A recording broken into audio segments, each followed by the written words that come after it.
Well, I'm a little late to start recording this, but the radiator sprung a leak on me right before a trip with the Oldsmobile. And it actually sprung a leak on me while I was in search of a radiator for the Oldsmobile before I ended up just buying a brand new one. So I've got one of these around here somewhere out of a 99 that'll work in this 02. I'm probably going to use that one and try to fix this one. I really don't have the money set aside right now to buy a new radiator for this truck, so we're just going to put a used one in it. But while I'm having it out, I'm going to reseal the front timing cover on this engine because I know it leaks a little bit and the front main leaks a little bit, I think. The valve cover leaks. I ordered one of those. I'm not sure what else leaks on this engine, but it's underneath of it is just covered in oil. It's might be kind of hard to see on video there, but if you look at that gearbox, that's all oil. Right there on the frame, on the axle rather. You see that oil pan is just covered. Oil pan may leak some too, I'm not sure, but I know it's leaking from up by that timing cover, and I think maybe the injection pump was leaking out from around it because one of the nuts was loose on the injection pump. I found that out. I just replaced the cam position sensor because it had a miss, had idle, and sometimes when you're driving it, it only had that one code. Well, it was a pair of codes. It had a 1690 and a P0341 maybe, or 0340. I don't remember. Whatever the cam sensor code is, it had that code. Maybe 0341. I don't remember. But I got it replaced. It was really easy actually. I had a spare motor laying around that had a cam sensor in it. I put it in, done the same thing except worse. So then I just went ahead and bought a new one. It was $52 or $55 something uptown, and my little mom and pop store had one, and all the other stores I couldn't get there in time, so I had to go have somebody pick it up this morning. But the AutoZone and O'Reilly's was all going to be next day, which would have been fine, but they were also more money. They were like $65 plus tax. This one was $55 including tax. So all you need is a 5mm Allen wrench. I tried a socket, and I could get the socket on it, but I couldn't get a ratchet on it. You could maybe do it with an extension. A lot of people say it's a lot easier to pull the injection pump, and while I agree it would be easier, it's not worth the hassle because then you got to take off your intake horn, your injector lines, this little box here, whatever it is, and it's kind of a hassle to get all that off there just for a sensor. And once you know what you're doing, it only takes 15 minutes to replace it, if that. Just take the bolt out with this. I broke it loose with this end, and then I wound it all the way out with this end, wound the new one back in with this one, or same screw. But once you get the screw out, well, you gotta take the connector off first. Use your left hand, take the connector off with your index finger, and this finger underneath the connector. Use this finger to pop off the tab. Once you get the connector off, break out your screw, and then that cam sensor just pulled right out on this motor, but my parts motor did not pull out. I had to use a small pry bar. Whatever you do, try not to break it. Just kind of shimmy it, wiggle it back and forth till it pops out. There's an O-ring in there, is why it holds pretty good. Once you get the old one out, pop the new one in, push on it. You might have to wiggle it to get it to go all the way past the O-ring, and then make sure it's lined up. You can kind of feel there's a like cast of the motor. It lines up with the earlobe of the cam sensor itself. I'm not sure what I did with the old cam sensor. I might have taken it and put it inside or something, but once you get that lined out though, the bolt goes right in, and then tighten it as tight as you can get it with that little Allen wrench, and that's pretty easy after that. I mean, it's just pop your plug back in and should be good to go with the new one. So far, I've just ran it for like 5 minutes inside the shop here. Actually, probably 2 minutes. And no missing, no code. Before it was immediate. I'd have the code cleared before I started, and it'd just come right back. So I'm hoping that's fixed. Now I'm gonna do the radiator. Sounds like it's about done draining. And do the front main. I'm gonna take the fan off. I'm gonna try to clean up as much oil residue I can off the front of the motor. Not sure. I'll probably clean out the intercooler while I'm in here. And yeah, that's about it for today. I mean, this truck is pretty much ready to go. It has been since I bought it. It just leaked a lot of oil. The guy I bought it from said it leaked like a quart every 100 miles, but I've never had it leak that bad. And it's gradually gotten less leaky the more I drive it. So I don't know if that just means, I don't know what that means, honestly. But there is still oil in the engine, and I have kept it within the safe mode. I need to change the oil because I have not changed it since I bought it. And I've probably put 2,000, 3,000 miles on it. I'm not sure when it was last changed, so I do need to change the oil. And drain that as much as we can. Shove a screwdriver in that.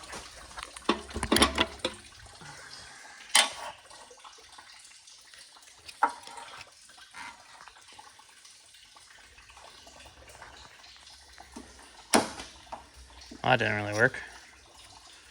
Not what I was going for. Oh well. It's still leaking, so. Oh, to pull the radiator out, you gotta pop these off. They just have a slide lock right here. But then right here, there's a little push button that goes inside the plastic. There's a little hole down there. Stick a screwdriver in between that plastic and this bottle, pry against it, and then you can pull this straight up and out. It's got a bottom locking tab too. I'm gonna clean those up while I'm in here. Look how much oil was coming off that engine and onto the fan, and the inside of that cowl is just covered in wet oil. The windshield washer fluid one is the same way. It's got two big nubs. Once you get those pried out, you can pull right up. You'll have to like shimmy these a little bit at the top to get it to come all the way out. Once you have it halfway up, you can pull out your you got a little plug-in right here. You got a plug-in, let's see, right there. And then you can pull your hose off, and I just held my finger over it while I lifted it up, and I don't know what is up with that. But that's some nasty looking water. And then there's 3 10mm bolts, or nuts, no, bolts that hold this to this, and there's 2 10mm bolts that hold the radiator to the core support, and then it just sits in the bottom. But yeah, once it's all out, just use your pliers to take that off. That's common sense. You gotta take your 10mm nuts off here to take your top wire off. That's common sense. Then you got your lower hose, obviously. It's a little bit harder to get to, but it can be gotten to from the top. That one's gonna suck because they put the hose clamp that way, but that's all right. Actually, that's probably not too bad. Yeah, we're gonna get this done and hopefully find a good radiator that works. The last radiator I put in that Oldsmobile freaking leaked pretty bad, so I had to order a brand new one, and that was scary. Uptown price was $1,000. AutoZone was $800, and then online was like $270 with tax, I think. So, and the online one was actually nicer than what I could have gotten uptown. It was fully welded, no plastic ends. So I don't know I don't know why they go with plastic ends on these. I mean, it's probably just that much cheaper. It's that much less welding, but it's gonna fail. It always does. They always crack. It's just aggravating, but I'm probably gonna put a plastic one back in it because I'm not keeping this truck forever. This truck's pretty good dang truck. Pretty solid actually too, until you get to the bed. The bed's fully rotted. But it's just an extended cab short bed and something that I don't care for that much. I would prefer to have a extended cab dually with a long bed or a Even extended cab long bed would be okay. Regular cab long beds are awesome in my opinion. It's a little bit shorter the wheelbase than this, but at least you get a long bed. This truck, it's a good truck. It really is. It's red, and I hate red. And it does have third gear grind, but that can be solved easy enough. Just take some time to do it. Well, I'm gonna finish draining the coolant on this and pop it out. Well, it's a good thing I pulled this out anyways. Look at the oil caked into that. There ain't no way it was cooling very well anyway. I mean, it's mainly only right there, but because there you can still see through for the most part. Yeah, we gotta get that oil leak figured out. So if you look on here, actually let's close this, or else we'll have it leaking all over.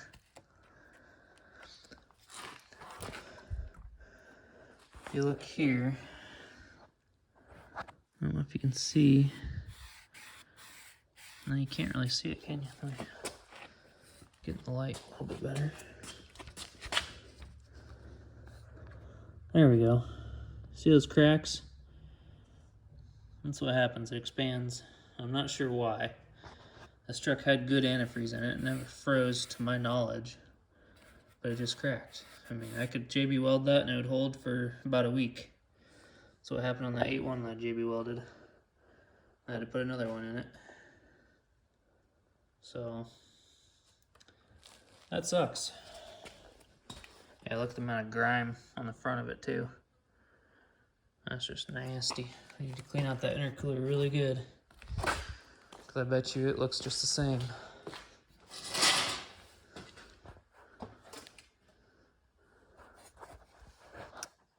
Wow.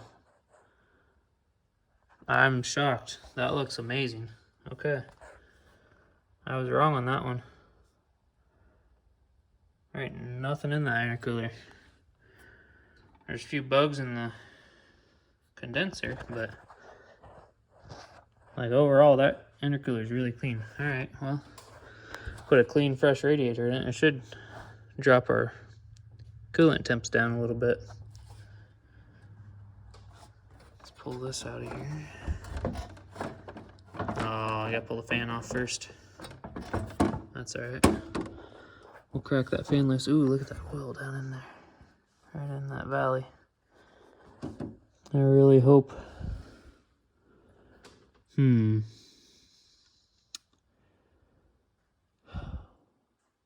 I really hope the back side of that timing cover ain't leaking. It's just the front.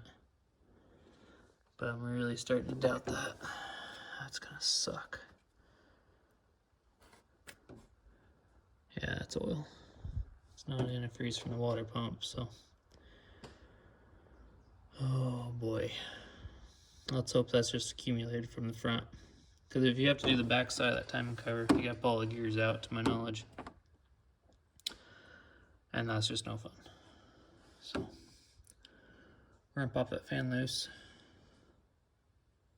Pop the belt off. Pop this little thing off. To get this little thing off, you just turn counterclockwise. There might be a little clamp on the bottom of it. I don't know. I'll just pull the top off of it. Then to pull this off, you just pull these little 10 mils off. And then you can get to that bolt to pull this whole bracketry off. And then you can pull your timing cover off. Yeah, this is fun. Alright, so to take this fan off, I just run a ratchet strap from the alternator bracket down around the pulley, back up to, I've actually got a bolt coming off my intake bolt, that's a horrible idea to go to there. Should find a better spot, but it looks convenient. And you could probably go to this. That'd be a little bit better. You could go, yeah, there's not very many options on this side. You wouldn't want to go to this, but that's a real small bolt. This one's kind of a little bit bigger, so hopefully it won't hurt that, nothing. But And then you just take your 1 7/16 wrench and a dead blow, like a rubber dead blow, and put her on there. And if I remember correctly, it's reverse thread. So you might be able to break it loose by going like that sometimes, but probably gonna have to use the hammer. Probably gonna have to tighten up the ratchet strap one more time too.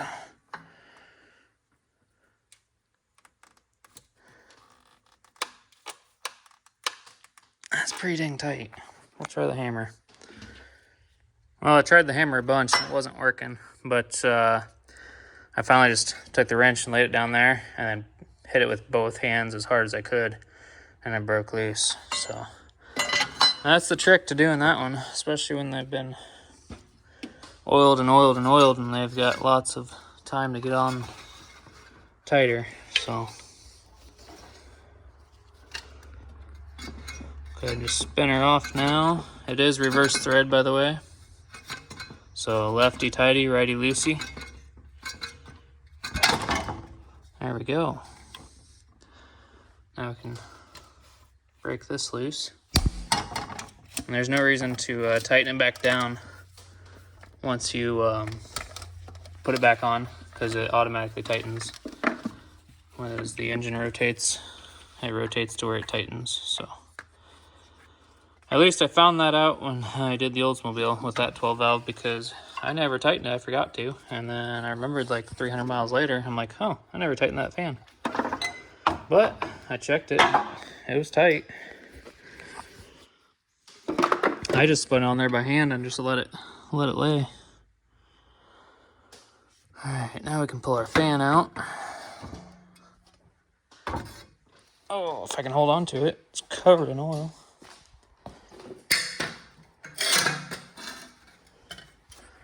Look at that. That's nasty. This thing's worse.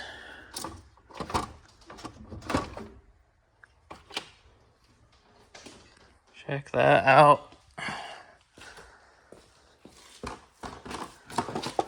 Holy crap. Yeah, that's gonna get pressure washed. Oh, somebody's had that hose fail on them before. Those are not OEM hose clamps.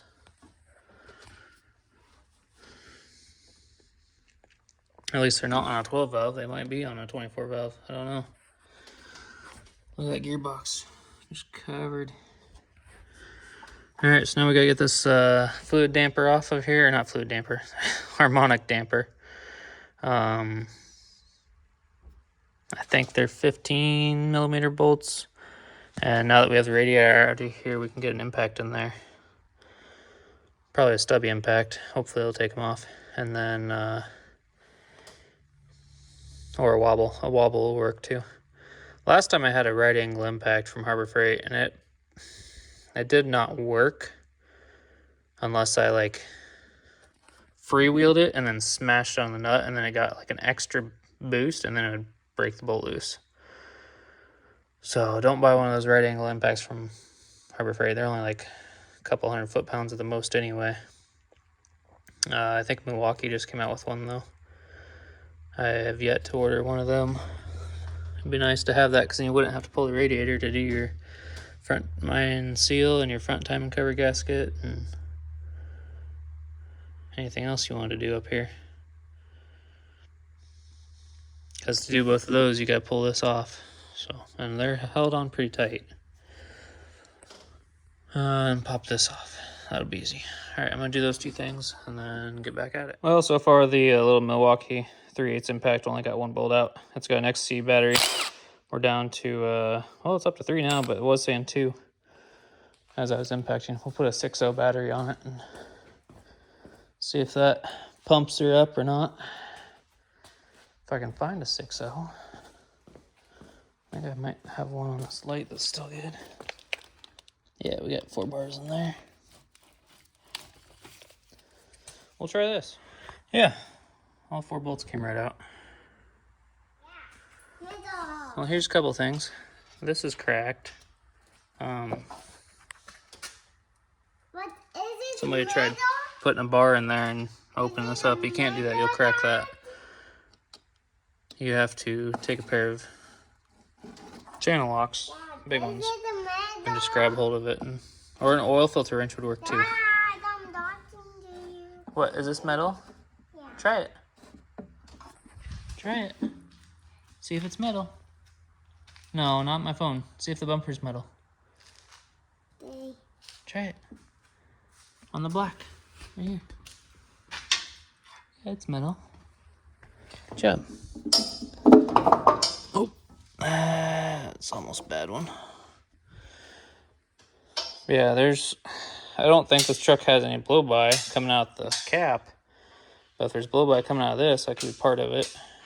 Coming out that crack. This thing's pretty oily. But the fan could just be throwing it on there. It's hard to track down these oil leaks, so you got a fan blowing everything everywhere. There's a lot of oil built up on that gearbox. It looks like somebody put a front main in it not too long ago, actually. It's not leaking past the front main, from what I can tell. It is leaking somewhere here. I'm not sure exactly where. This does have some sort of Permatex like sealant. I forget what they freaking call it now, but it's like gray. And that might be it. They may not have gotten that installed correctly, and that's why it's leaking there. I'm gonna put a gasket in it. I think I have one. I used the Permatex type stuff for the 12 valve, and it hasn't leaked yet. But also, when I put it on really thick and around every bolt hole. And then I tightened every bolt hole by hand just a little bit, waited half an hour to an hour, and then I tightened it all the way. That way it got a good seal rather than being sandwiched all the way down right away. I'm pretty sure that's not leaking. I'll have to double check, but it doesn't look like there's any leaking going on there.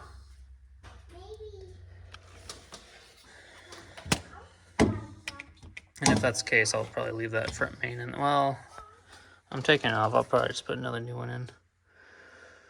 But yeah, that's where we're at. We're going to pull all these bolts. And then we're going to, actually before I do that, I'm going to try to wipe down all of this surface, make sure there's no cracks in any of this timing cover. Because if there's a crack in the cover, then we're going to be in here for a while. So we're going to be pulling all the gears off, and I think you gotta pull the cam out maybe, and try to find a cover for it and put a new cover on, or a case, I guess they call it.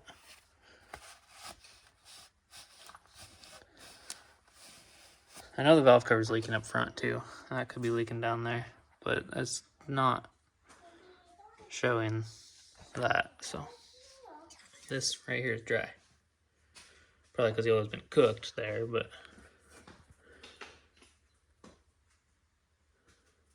that frost plug could be leaking just a hair. No, that'd be coolant. So it's not that.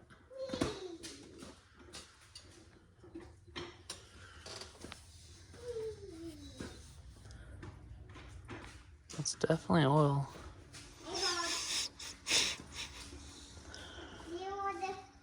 Could be a hair of antifreeze there. You're dead. I should just put a new water pump on it while I'm here.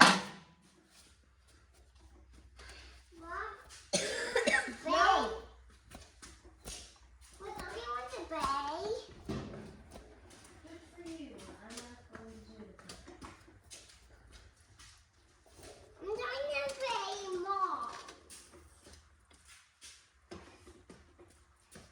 more. Is that building?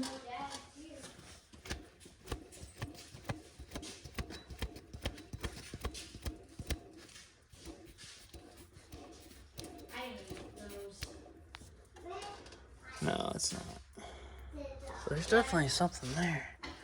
That's not oil. I hate the wheels. You hate the wheels I put on this truck? Yes. I'm sorry.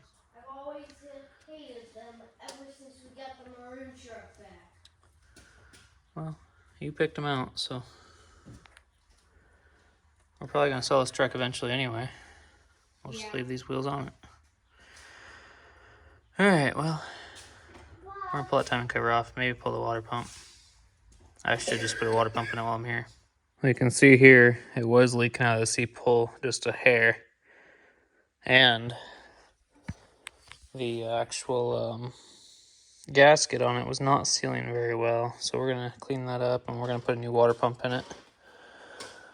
Which means I gotta run to town because I don't have one of those in stock on the shelf like I should. Every time I replace one of these, I'm like, I should put one of these on the shelf. And I don't.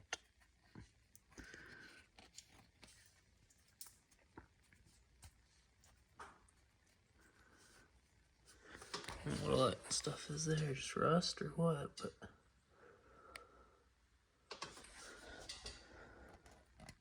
yeah, it just feels like rust. So yeah, we'll clean this up, and that's where we're getting our very small amount of coolant coming from. I never did notice it leaking coolant, and it never was low on coolant, but it might have been just on the verge of going out too.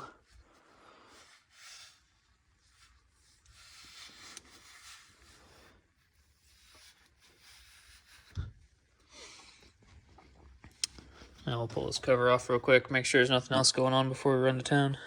Well, I can't tell for sure if it was leaking anywhere, but I got her off. It may have been leaking a hair at this bottom, but I don't think so. So I think I'm just taking a step backwards here, but oh well.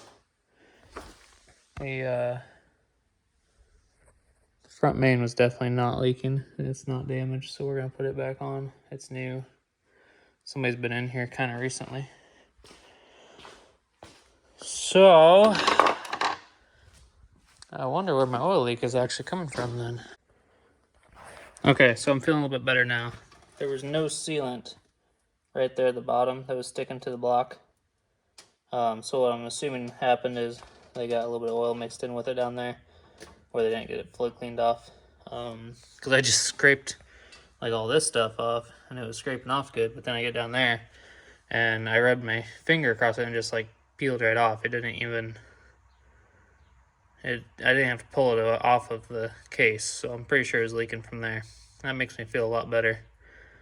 That means we're actually doing something right here. So I'm gonna finish sanding the rest of this off with a little buffer or something, and then getting a dry gasket on it. Well, I used a Roloc disc on the end of that, and it worked pretty well. Got all the grime off. Worked really well on this. Shined it all up. Nice thing about a Roloc disc is you can go nice and easy. And then if you have a gouge, like right here, I had a little gouge from a screwdriver, or a scar mark, I guess, from when I was trying to get the cover off. If you just take that Roloc disc and just push a little bit harder and turn up the speed on it, it'll grind it flat smooth just like a grinder. Then go back to doing lightly, and you can go back to just normal sanding. So we're going to, better wipe off that crank. Going to find my gasket over there on the toolbox and go ahead and get it installed. Got my new gasket right here. I'll go ahead and line it up. Nice thing about these gaskets is it's already got this like preformed divot that kind of goes up inside here. So when I use my Roloc disc, I definitely try to get as much of that crap out of there. That can't remember the name of it for the life of me. I just keep calling it Permatex, but it's some sort of sealant. RTV, there we go. Just gray RTV, but we'll go ahead and put a couple bolts in it and then slide it over the front main. I don't know if I have one of those tools set aside for that, You can see, actually, that front main, it's been riding up top.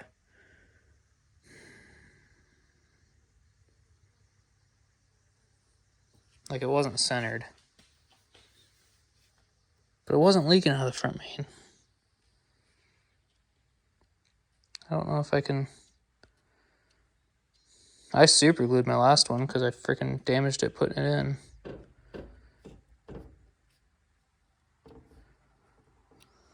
And it's held. So I think I'm just going to roll with this. I hate replacing these because they're a pain in the butt to get started. And you know, I always think I'm going to break the cover. We're going to try to find a tool though. I'm pretty sure I pitched the last one I had. I've got a new front main over here in this box.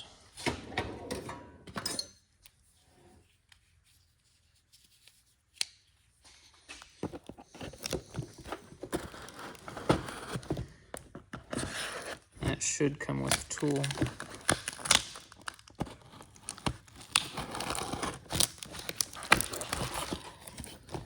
Yep.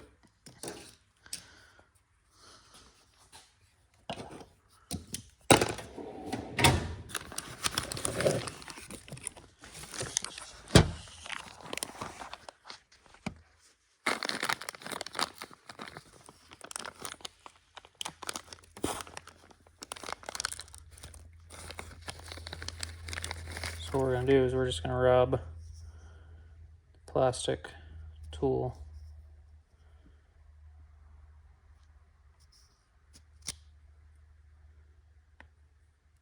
and put this back. I'd like to keep this because these are kind of pricey. I know I have another one to do pretty soon, and I don't think I can order one in time for before I need it, so I'm not buying one uptown because they're ridiculously overpriced uptown.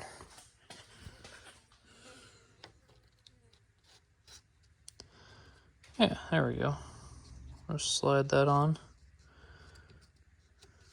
and pull it out with pliers, and that'll work.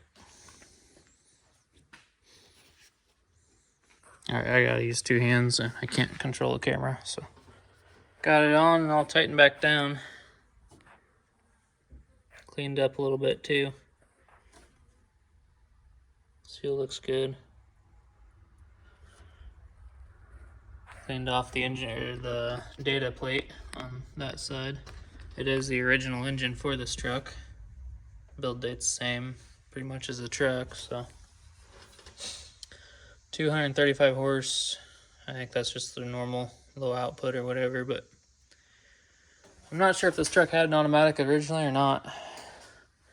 I guess if it had a cooler on the side of the block, it would tell me, unless they removed it. But there's no cooler over there, so. Or not cooler, I don't know what it is. Maybe it is some sort of cooler, but. Now I gotta go get a water pump.